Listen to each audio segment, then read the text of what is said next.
speaking of Aimee and GMA eto, ako inaantay ko talaga may comment na GMA at Aimee dyan. Siyempre, mautak tayo. Hindi pa tayo nag-live, nag-isip na. Kasi hindi tayo fake news eh. Alam nyo ba na plano na talaga ng mga Duterte ang pabagsakin si Marcos? May narinig ako, isa sa aking kaibigan na kasali dun sa meeting sa Rockwell sa Makati. Ang sabi ni Digong, 3 days lang yan si Marcos maging presidente.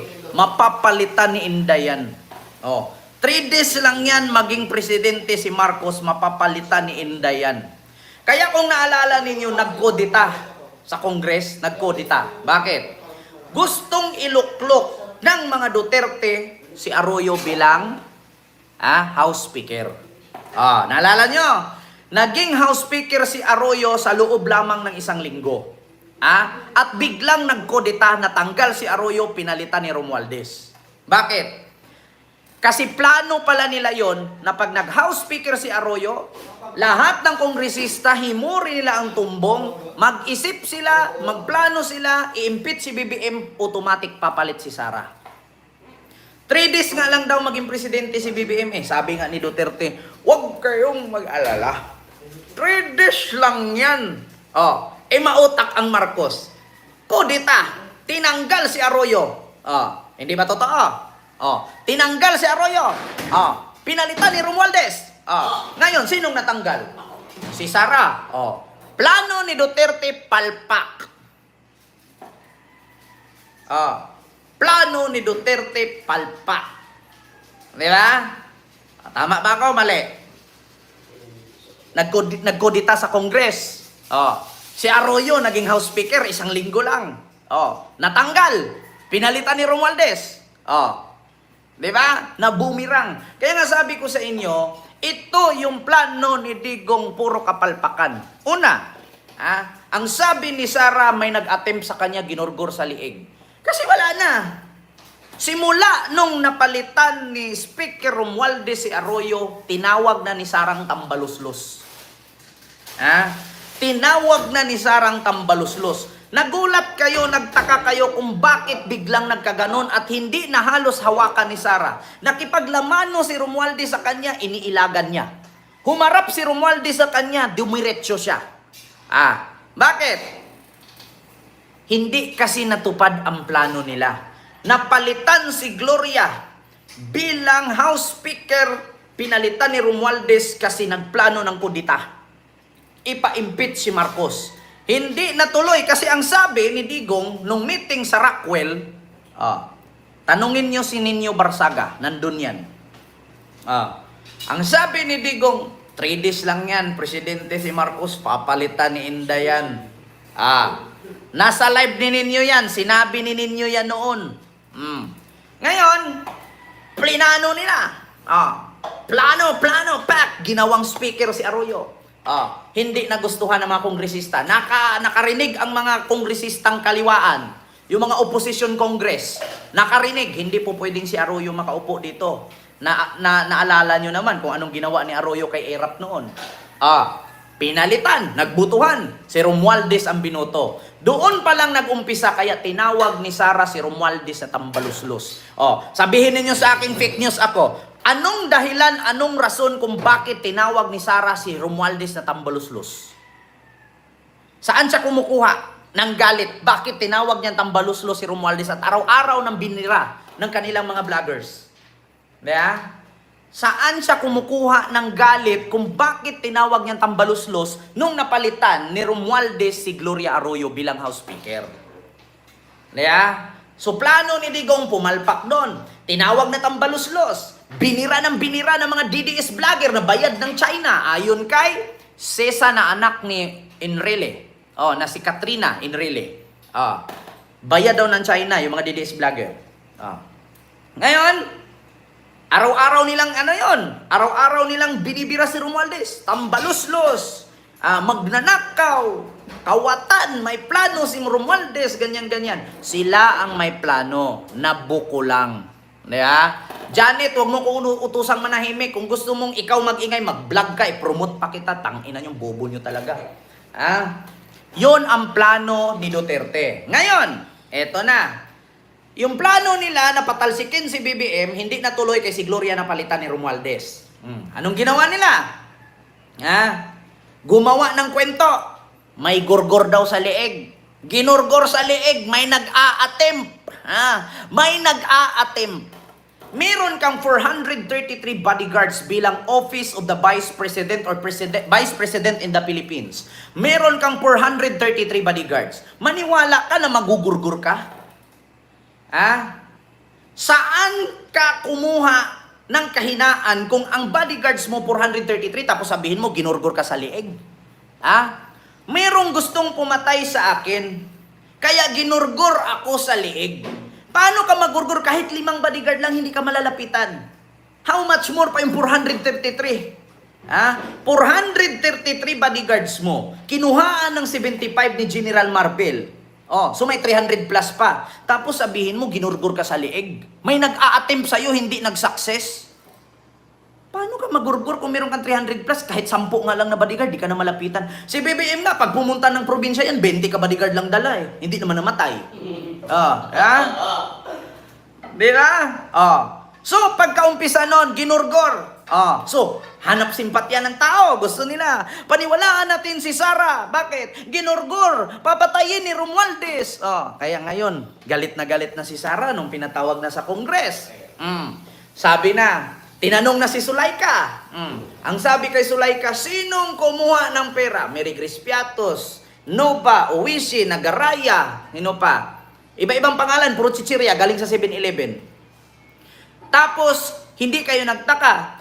Asawa niya, kapatid niya, sangkot sa drug smuggling, never naging abogado si Sara. Pero nung natakot siyang magsalita si Zulaika kung saan dinala ang pera ng confidential fund na isa sa nireklamo sa kanya ngayon sa impeachment, bigla siyang naging abogado.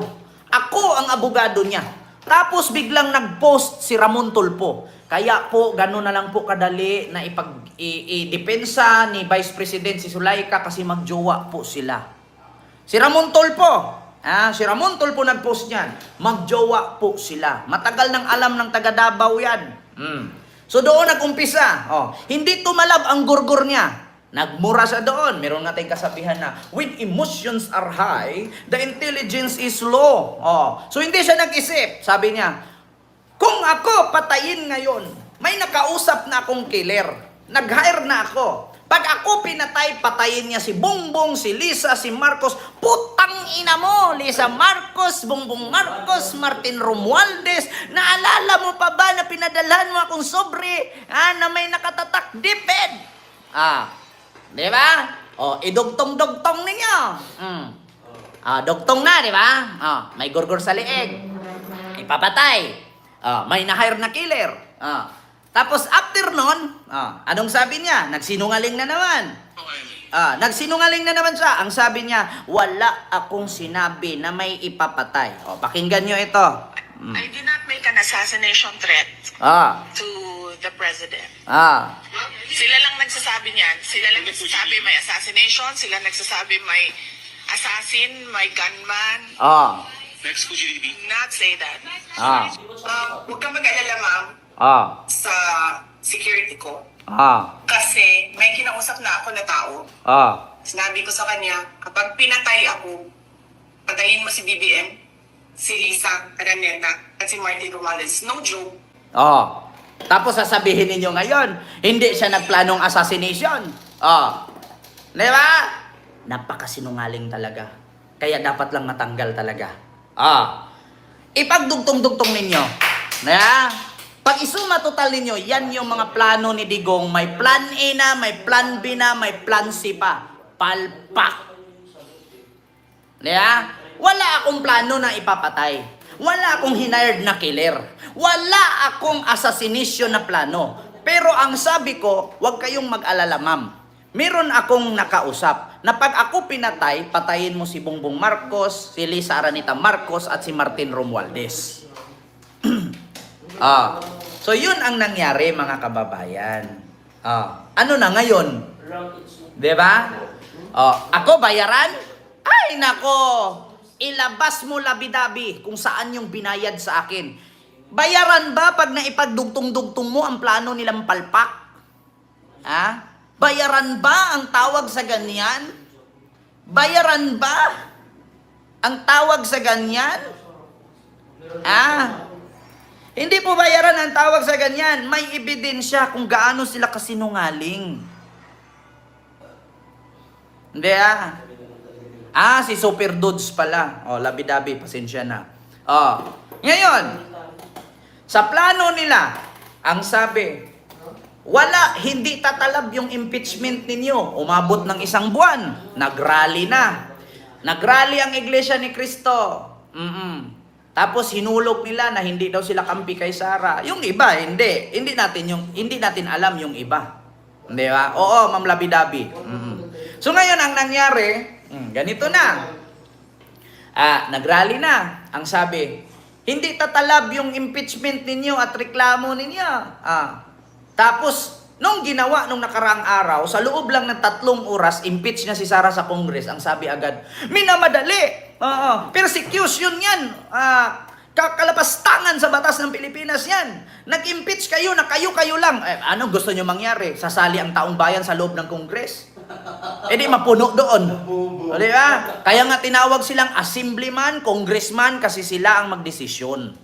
Di ba? So ang gusto mangyari, ang tagal-tagal na, walang nangyari sa impeachment mo, Ken. Nasaan na yung impeachment na sinasabi mo? Nung inimpeach sa loob lang ng 3 oras, ang sabi agad, ang dali-dali, ginigipit nyo talaga si Duterte, si Inday.